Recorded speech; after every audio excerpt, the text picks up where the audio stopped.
ये आ रहा है। छोड़िए छोड़िए, रुक जाओ, इनको कुछ कर लो। अरे यार उन्हें मत- ये ये हो रही रिकॉर्डिंग, ये लिखा। चालू है।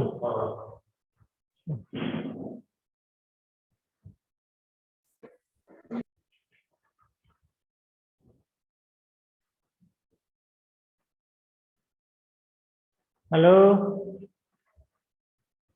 Yes, sir. Good morning. Good morning.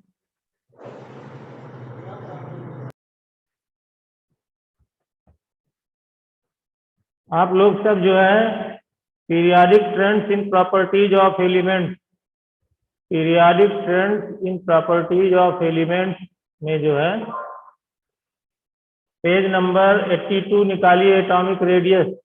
Page number 82 atomic radius.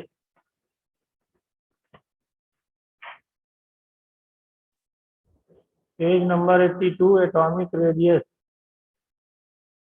Open in your book NCERT, page number 82 atomic radius.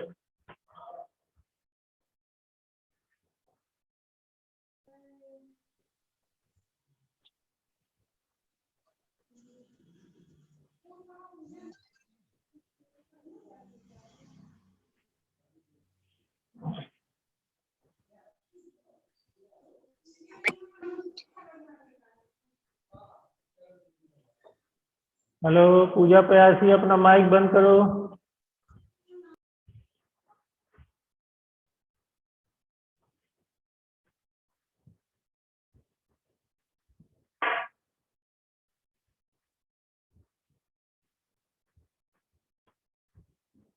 Good morning, sir. Good morning रिया खान।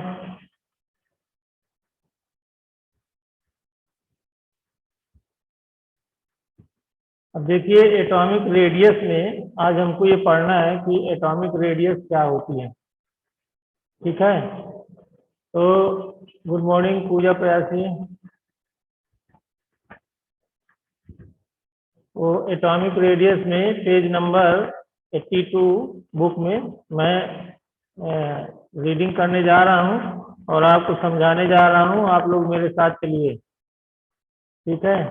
तो देखिए, you can very well imagine that finding the size of an atom is a lot more complicated than measuring the radius of a ball। कहने का मतलब ये है कि एक atom की रेडियस को जानने के लिए, समझने के लिए, यानी किसी एटम के रेडियस को निकालने के लिए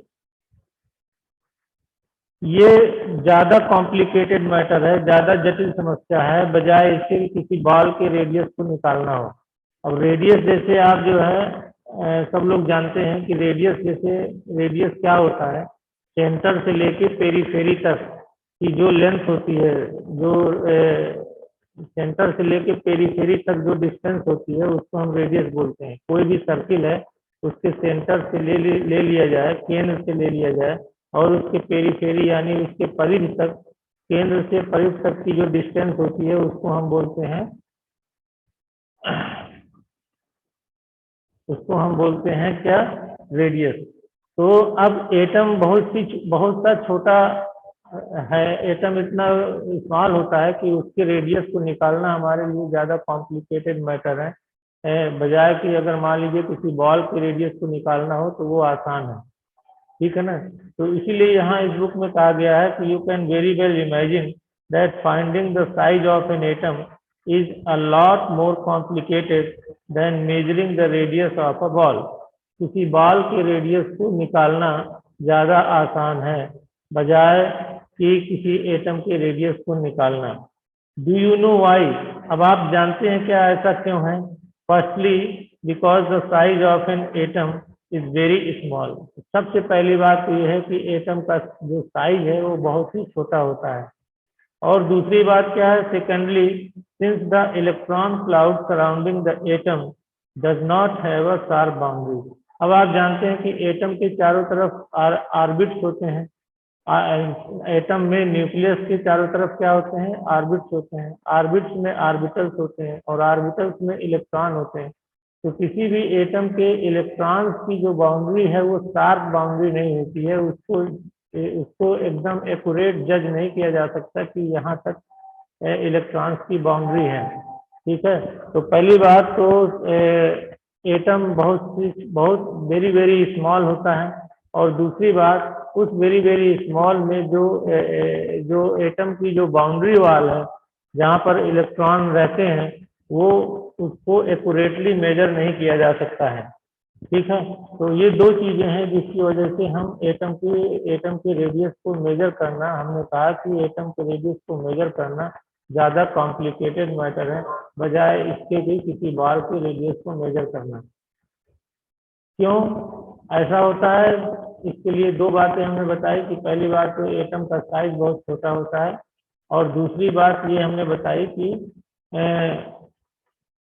जो डिस्टेंस है सेंटर से लेके, एटम के सेंटर से लेके और पेरीफेरी तक की जो डिस्टेंस है वो शार्प बाउंड्री नहीं होती है। पेरीफेरी इसकी जो परिधि है, इलेक्ट्रॉन जहाँ घूमता है उसकी बाउंड्री जो है शार्प नहीं होती है, इसलिए हम एग्जैक्टली हम नहीं बता सकते कि सेंटर से लेके पेरीफेरी तक की डिस्टेंस कितनी है। ठीक है ना, इसलिए जो है the determination of atomic size can not be precise, इसलिए एटम के डिस्टेंस को प्रिसाइज नहीं किया जा सकता है, एटम के डिस्टेंस को एक्यूरेटली नहीं बताया जा सकता है। ठीक है, in other words there is no practical way by which the size of individual atom can be measured. और दूसरी बात क्या है, there is no practical way, दूसरी बात ऐसा कोई प्रैक्टिकल का रास्ता नहीं है, प्रैक्टिकल वे नहीं है, ऐसा कोई प्रायोगिक तरीका नहीं है जिसके तरीके से जिस वजह से हम इस इंडिविजुअल एटम का, किसी एक एटम के साइज को हम मेजर कर सकते। ठीक है ना, कोई प्रैक्टिकल वे नहीं है, कोई प्रायोगिक रास्ता नहीं है जिसकी वजह से हम किसी इंडिविजुअल एटम, किसी एक एटम के साइज को हम मेजर कर सकें। ठीक है, however an estimate of the atomic size can be made by knowing the distance between the atoms in the combined state. इसलिए हम क्या कर सकते हैं, हम दो एटम को कंबाइन कर सकते हैं, और दो एटम को कंबाइन करने के बाद उनके सेंटर से लेके, एक एटम के सेंटर से दूसरे एटम के सेंटर तक की डिस्टेंस को मेजर कर सकते हैं, और जब उस डिस्टेंस को हम मेजर कर लेंगे तो उसका हम हाफ कर देंगे तो रेडियस आ जाएगी। ठीक है ना, तो an estimate of the atomic size can be made, एक हम एस्टीमेट बता सकते हैं कि एटॉमिक साइज लगभग इतना है, bye knowing the distance between the atoms in the combined state.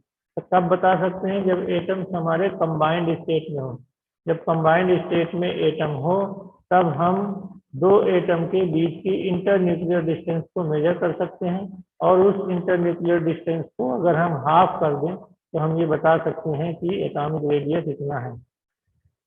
One practical approach to estimate the size of an atom of non-metallic element is to measure the distance between two atoms when they are bound together by a single bond in a covalent molecule। अब जैसे जो non metallic atom है, जैसे hydrogen है, तो hydrogen का जो molecule है वो क्या है, H2 है।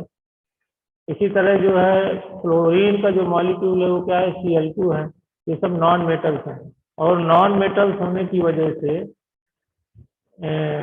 नॉन मेटल्स होने की वजह से ये इन दो के बीच की जो डिस्टेंस है, नॉन मेटल होने की वजह से इनके बीच की जो डिस्टेंस है, वन प्रैक्टिकल अप्रोच टू इनके बीच की जो डिस्टेंस है, जैसे मॉलिक्यूल्स जो हैं वो, अब दो मॉलिक्यूल हैं, जैसे एक मॉलिक्यूल है जैसे Cl2 का, क्लोरीन का एक मॉलिक्यूल का मतलब दो एटम।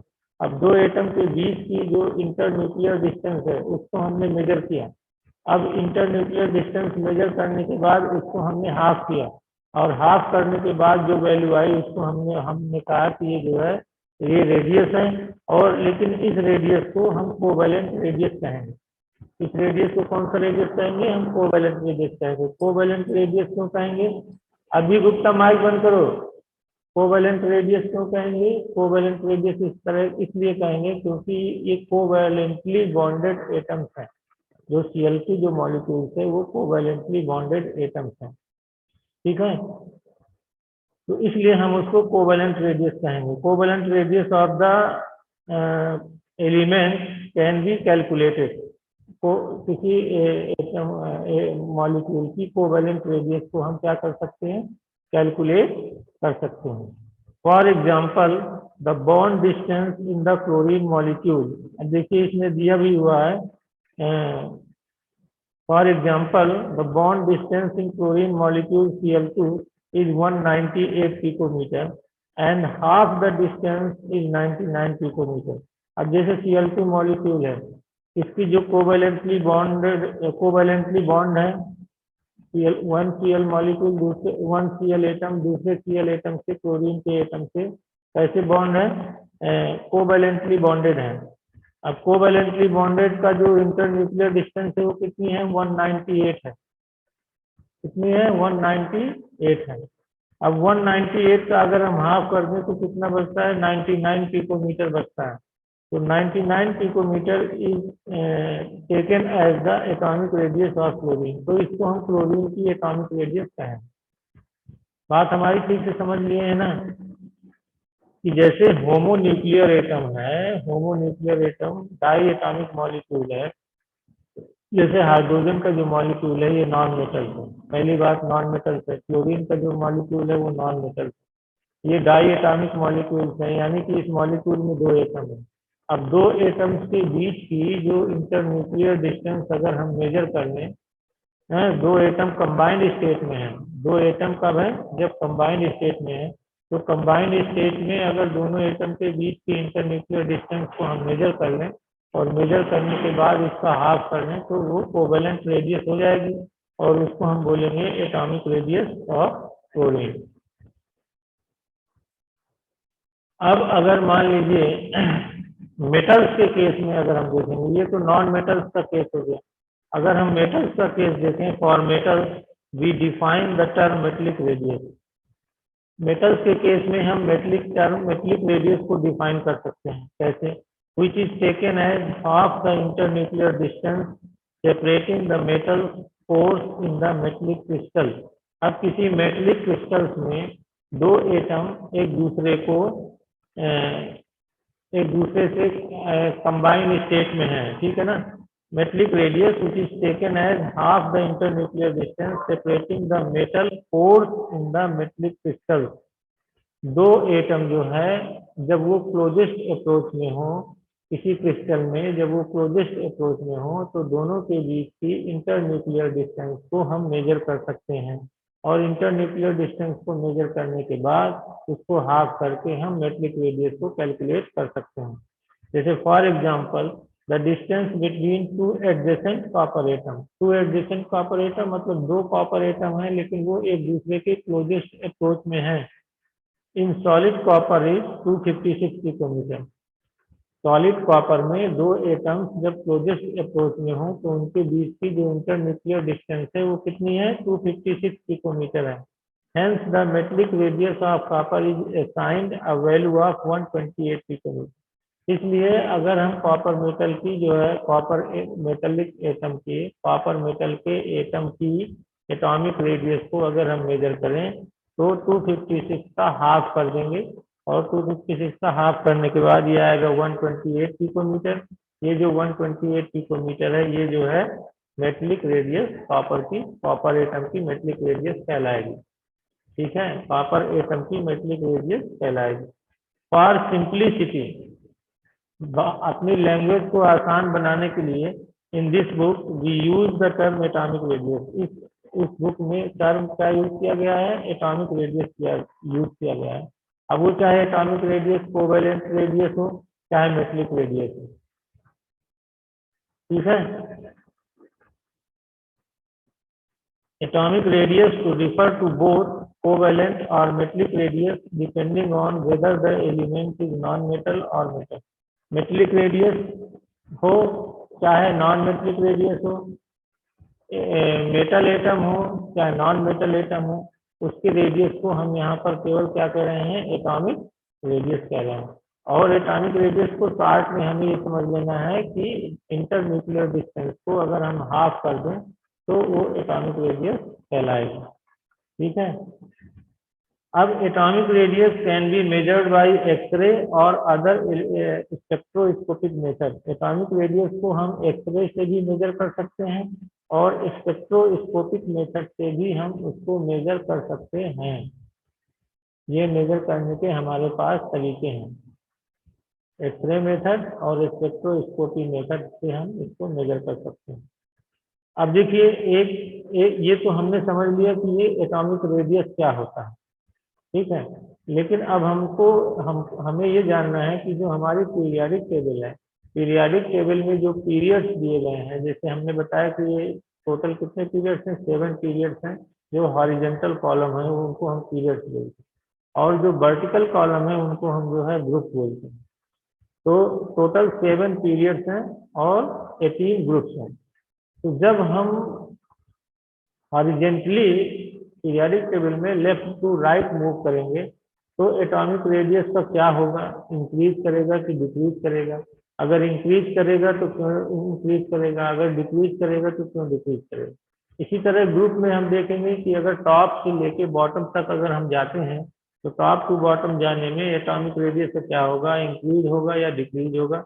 अगर इंक्रीज या डिक्रीज होता है तो ऐसा क्यों होता है, ये है periodic trends in properties of elements. Periodic trends in properties of elements. ठीक है। तो अब देखिए इसमें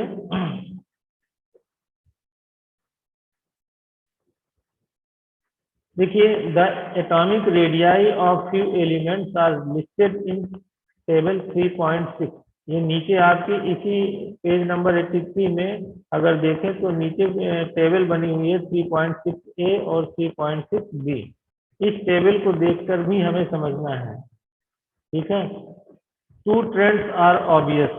2 तरह के ट्रेंड्स हमको देखने को मिलते हैं। We can explain these trends in terms of nuclear charge and energy level. अब इनको हम किस आधार पे एक्सप्लेन कर सकते हैं, न्यूक्लियर चार्ज के आधार पर एक्सप्लेन कर सकते हैं और एनर्जी लेवल के आधार पर हम एक्सप्लेन कर सकते हैं। न्यूक्लियर चार्ज का मतलब न्यूक्लियस में कितना चार्ज है और एनर्जी लेवल का मतलब जहां पर इलेक्ट्रॉन घूम रहा है, जिस ऑर्बिट में इलेक्ट्रॉन घूम रहा है, जिस ऑर्बिटल्स में इलेक्ट्रॉन घूम रहा है उसका एनर्जी लेवल क्या है। इन 2 चीजों को ध्यान में अगर हम रखें तो हम एक periodic trend of atomic radius को हम एक्सप्लेन कर सकते हैं। अब देखिए the atomic size generally decreases across a period. जब हम किसी पीरियड में जाते हैं, ठीक है, पीरियाडिक टेबल के पीरियड्स में लेफ्ट टू राइट अगर हम जाते हैं तो क्या होता है, atomic size generally decreases. Atomic size decrease होता है। एटम का जो साइज है वो डिक्रीज होने का मतलब कम होता है। अब ये एटॉमिक साइज कम क्यों होता है जब हम किसी पीरियड्स में जाते हैं, as illustrated in figure 3.4A। 3.4A में ग्राफ बना हुआ है जहाँ से हम उसको डिसाइड कर सकते हैं। तो जब हम किसी पीरियड के अक्रॉस जाते हैं यानी लेफ्ट टू राइट किसी पीरियड में जाते हैं तो एटॉमिक साइज डिक्रीज होता है। अब डिक्रीज क्यों होता है, it is because within the period the outer electrons are in the same valency shell and the effective nuclear charge increases as the atomic number increases। अब देखिए यहाँ पर ये समझने वाली बात है कि जब हम किसी पीरियड्स में जाएंगे तो क्या होगा, एटॉमिक चार्ज बढ़ेगा क्योंकि एटॉमिक नंबर बढ़ता चला जाएगा। ठीक है ना, एटॉमिक नंबर बढ़ता चला जाएगा। जैसे hydrogen, helium, lithium, beryllium, boron, carbon, nitrogen, oxygen, chlorine, neon, sodium, magnesium, aluminium, silicon, phosphorus, sulphur, chlorine, argon. इस तरह जैसे हम एक पीरियड में एक लेफ्ट टू राइट हम बढ़ते चले गए तो क्या होता चला गया, एटॉमिक नंबर बढ़ता चला गया। अब जब एटॉमिक नंबर बढ़ता चला गया तो एटम का न्यूक्लियर चार्ज बढ़ता चला जाएगा। ठीक है, लेकिन वैलेंसी सेल नहीं बढ़ेंगी। वो सेल नहीं बढ़ेंगी जहां पर इलेक्ट्रॉन घूम रहा है, वो सेल ज्यों की त्यों रहेंगी। जितनी सेल है उतनी ही रहेंगी, सेल नहीं बढ़ेगा। तो जब सेल नहीं बढ़ेगा और न्यूक्लियर चार्ज बढ़ेगा तो न्यूक्लियर में पॉजिटिव चार्ज रहता है, न्यूक्लियस में, एटम के न्यूक्लियस में पॉजिटिव चार्ज रहता है और इलेक्ट्रॉन्स पे नेगेटिव चार्ज रहता है। तो एटम का जो न्यूक्लियस है वो इलेक्ट्रॉन को अपनी ओर खींचेगा, और जब इलेक्ट्रॉन को अपनी ओर खींचेगा तो ऑर्बिट जो है क्या होगी, वो श्रिंक होगी। ऑर्बिट क्या होगी, श्रिंक होगी, ऑर्बिट सिकुड़ेगी। इसलिए जैसे हम इसमें पीरियड्स में लेफ्ट टू राइट मूव करते हैं तो एटम का साइज क्या होता है, एटम का साइज डिक्रीज होता है। इसलिए यहाँ पे लिखा हुआ है the atomic size generally decreases across a period. अब ऐसा क्यों होता है? It is because within the period the outer electrons are in the same valency shell and the effective nuclear charge increases as the atomic number increases, resulting in the increased attraction of electrons to the nucleus। ठीक है, ये बात ध्यान से समझ लीजिए कि valency cell नहीं बढ़ेगी, क्रॉस पीरियड जाने पे वैलेंसी सेल नहीं बढ़ेगी, न्यूक्लियर चार्ज बढ़ेगा, और जब न्यूक्लियर चार्ज बढ़ेगा तो फोर्स ऑफ अट्रैक्शन बढ़ेगा। अब जब फोर्स ऑफ अट्रैक्शन बढ़ेगा तो जो ऑर्बिट्स है जहाँ इलेक्ट्रॉन घूम रहा है वो सिंक होगी, और सिंक होने की वजह से जो एटम का साइज है वो क्या होगा, डिक्रीज होगा अक्रॉस अ पीरियड जाने में। अब हम देखते हैं कि अक्रॉस अ ग्रुप में जाने में कैसे होता है, विद इन अ फैमिली और vertical column of the periodic table. अब अगर पीरियोडिक टेबल के वर्टिकल कॉलम को देखें तो विद इन अ फैमिली और vertical column of periodic table, जिसको कि हम बोलते हैं ग्रुप, तो वहाँ क्या होता है, the atomic radius increases regularly with atomic number as illustrated in figure 3.4b। Figure 3.4b में ग्राफ दिया हुआ है जहाँ से हम समझ सकते हैं। तो एटॉमिक, जब हम ग्रुप में जाते हैं टॉप से बॉटम तक तो एटॉमिक रेडियस इंक्रीज होता है। अब वहाँ पर एटॉमिक रेडियस क्यों इंक्रीज होता है? क्योंकि वैलेंसी सेल बढ़ रही हैं, यहाँ पर सेल बढ़ रही हैं, और जब सेल बढ़ रही हैं तो न्यूक्लियस से इलेक्ट्रॉन तक की डिस्टेंस भी बढ़ रही है। ठीक है, पहली बात, न्यूक्लियस से न्यूक्लियस से आउटर ऑर्बिट के इलेक्ट्रॉन्स के बीच की डिस्टेंस बढ़ रही है, और जब ये डिस्टेंस बढ़ रही है तो इफेक्टिव न्यूक्लियर चार्ज जो फोर्स ऑफ अट्रैक्शन है न्यूक्लियस के द्वारा लग रहा है, फोर्स ऑफ अट्रैक्शन, वो क्या हो रहा है, कम हो रहा है, पहली बात। और दूसरी बात, आउटर ऑर्बिट और न्यूक्लियस के बीच में बहुत सारे ऑर्बिट्स होते हैं जिनपे इलेक्ट्रॉन्स रहते हैं, और वो इलेक्ट्रॉन्स जो है शील्डिंग इफेक्ट का काम करते हैं। उस शील्डिंग इफेक्ट की वजह से जो आउटर ऑर्बिट है और न्यूक्लियस है, तो न्यूक्लियस का जो फोर्स ऑफ अट्रैक्शन है वो आउटर ऑर्बिट में पूरी तरह से नहीं लग पा रहा, और इसलिए जो रेडियस है वो श्रिंक होने की बजाय क्या होती है, एक्सपेंड होती है, और एक्सपेंड होने की वजह से जो एटॉमिक रेडियस है वो एटॉमिक रेडियस क्या होता है, इंक्रीज होता है। वही चीज इसमें लिखी हुई है, जैसे for alkali metals and hydrogen as we descend the group मतलब ग्रुप में नीचे जाना उतरना, the principal quantum number m increases and the valency electrons are farther from the nucleus. Principal quantum number बढ़ रहा है, और प्रिंसिपल क्वांटम नंबर बढ़ने से जो नंबर ऑफ सेल्स हैं वो बढ़ रही हैं, और जो वैलेंसी इलेक्ट्रॉन्स हैं वो न्यूक्लियस से दूर चले जा रहे हैं। जो वैलेंसी इलेक्ट्रॉन है यानी जो आउटर ऑर्बिट में जो इलेक्ट्रॉन है वो न्यूक्लियस से दूर चले जा रहे हैं। This happens because the inner energy level are filled with electron. ऐसा इसलिए होता है कि आउटर ऑर्बिट और न्यूक्लियस के बीच की जो एनर्जी लेवल्स हैं वो पूरी तरह से भरे हुए हैं, और पूरी तरह से भरे होने की वजह से which serve to shield the outer electrons from the pull of the nucleus। वो न्यूक्लियस के द्वारा आउटर ऑर्बिट के इलेक्ट्रॉन्स को पुल करने की बजाय वो बीच में अवरोध का काम करते हैं, एक शील्ड का काम करते हैं, जिसकी वजह से वो जो है आउटर ऑर्बिट के इलेक्ट्रॉन को अपनी ओर खींच नहीं पाते हैं। Consequently, the size of the atom increases, और इसके परिणाम स्वरूप क्या होता है, एटम का साइज बढ़ जाता है, as reflected in atomic radius. ठीक है, अब जैसे देखिए ये नीचे देखिए ये दिया हुआ है Note that the atomic radii of noble gases are not considered here. Noble gases के atomic radii को हम यहाँ पर consider नहीं कर रहे हैं. Being monoatomic, their values are very large. क्योंकि वो monoatomic हैं और इसलिए उनकी वैल्यू बहुत ज्यादा है. In fact, radii of noble gases should be compared not with the covalent radii, but with the van der Waals radii of the element. Noble gases की जो एटॉमिक रेडियाई है उसको हम कोवेलेंट रेडियाई से compare नहीं कर सकते हैं, बल्कि van der Waals रेडियाई से हम उसकी कंपेयर कर सकते हैं. van der Waals रेडियाई क्या है और एटॉमिक रेडियाई क्या है? जैसे कि यहाँ पर देखिए नीचे 3.6 में दिया हुआ है एटम का lithium, beryllium, boron, carbon, nitrogen, oxygen, fluorine ये दिया हुआ है.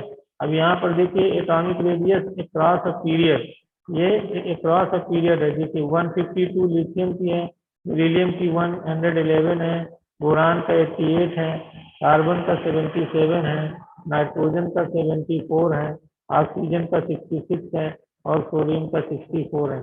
तो यहाँ से बढ़ते बढ़ते जब हम पीरियड में गए तो एटॉमिक रेडियस धीरे धीरे क्या हो रही है, कम हो रही है.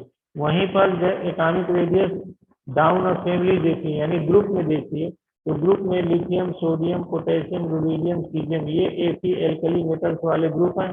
अब इसमें देखिए 152 है, फिर 186, एटॉमिक रेडियस बढ़ रही है, फिर 231, फिर 244, फिर 262, यानी कि ग्रुप में नीचे जाने पर एटॉमिक रेडियस बढ़ रही है और पीरियड्स में लेफ्ट टू राइट जाने पे एटॉमिक रेडियस घट रही है.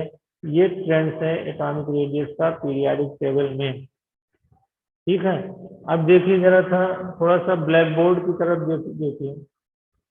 ये ब्लैक बोर्ड में हमने ये जो डायग्राम बनाए हुए हैं यहाँ पर, ये देखिए ये एटॉमिक रेडियाई है. एटॉमिक रेडियाई में देखिए ये दो एटम्स हैं. ये दो एटम दोनों जो हैं एक दूसरे के क्लोजेस्ट अप्रोच में है. यहाँ पर यहाँ से इस एटम का न्यूक्लियस ये है और इस एटम का न्यूक्लियस ये है. इन दोनों के बीच की जो ये डिस्टेंस है उसको हम बोलेंगे कोवैलेंट बॉन्ड लेंथ. ठीक है. अब कोवैलेंट बॉन्ड लेंथ है इसको हम बोलते हैं कोवैलेंट बॉन्ड लेंथ. अब यहाँ से ये जो जहाँ पर दो एटम्स मिल रहे हैं यहाँ से और यहाँ तक के बीच की जो डिस्टेंस है इसको हम बोलते हैं कोवैलेंट रेडियस. इसको हम बोलते हैं कोवैलेंट रेडियस. इसी तरह यहाँ देखिए ये होमोन्यूक्लियर एटम है. होमोन्यूक्लियर एटम का मतलब जैसे Cl2 है, H2O है, H2 है, Cl2 है, H2 है, ये दोनों एक ही तरह के एटम हैं. तो इस केस में ये है. अब अगर हेट्रोन्यूक्लियर एटम है तो ये एटम बीसी छोटा है और ये एटम जो है बड़ा है, यानी दोनों के साइज में फर्क है. ये दोनों एटम क्लोजेस्ट अप्रोच में है. इस एटम का न्यूक्लियस ये है और इस एटम का न्यूक्लियस ये है और ये जो यहाँ से यहाँ तक है ये दोनों जो है इंटरन्यूक्लियर डिस्टेंस है. ठीक है. और इसको इस इंटरन्यूक्लियर डिस्टेंस को हमने यहाँ से आधा कर दिया. तो ये जो इतनी जो डिस्टेंस है इसको हमने RA इसको बोला और इसके डिस्टेंस को बोला हमने RB. ठीक है. तो जो इंटरन्यूक्लियर डिस्टेंस है वो किसके बराबर है? ये DAB जो है कि A से लेके B तक ये कितनी है? RA प्लस RB के बराबर है. ठीक है. अब ये RA का मतलब BAA/2, क्योंकि हम बंद कर रहे हैं अभी. इसका मतलब BAA/2 प्लस BBB/2. अब दोनों के लिए BAA प्लस BBB/2 है ना. मतलब कहने का मतलब ये जो इंटरन्यूक्लियर डिस्टेंस है इसको लेने के बाद हमने उसका हाफ कर दिया तो यहाँ पर ये एटॉमिक रेडियस हेट्रोन्यूक्लियर मॉलिक्यूल्स की आ गई. अब ये यहाँ पर देखिए ये van der Waals रेडियस, ये A2 मॉलिक्यूल्स है और ये भी A2 मॉलिक्यूल्स है और ये दो मॉलिक्यूल्स एक दूसरे के क्लोजेस्ट अप्रोच में है. तो जब ये दो मॉलिक्यूल एक दूसरे के क्लोजेस्ट अप्रोच में है तो यहाँ से लेके यहाँ तक की जो डिस्टेंस है उसको हम बोलेंगे van der Waals डिस्टेंस. ठीक है. और इस van der Waals डिस्टेंस का अगर हम हाफ कर दें तो ये हो जाएगा van der Waals रेडियस.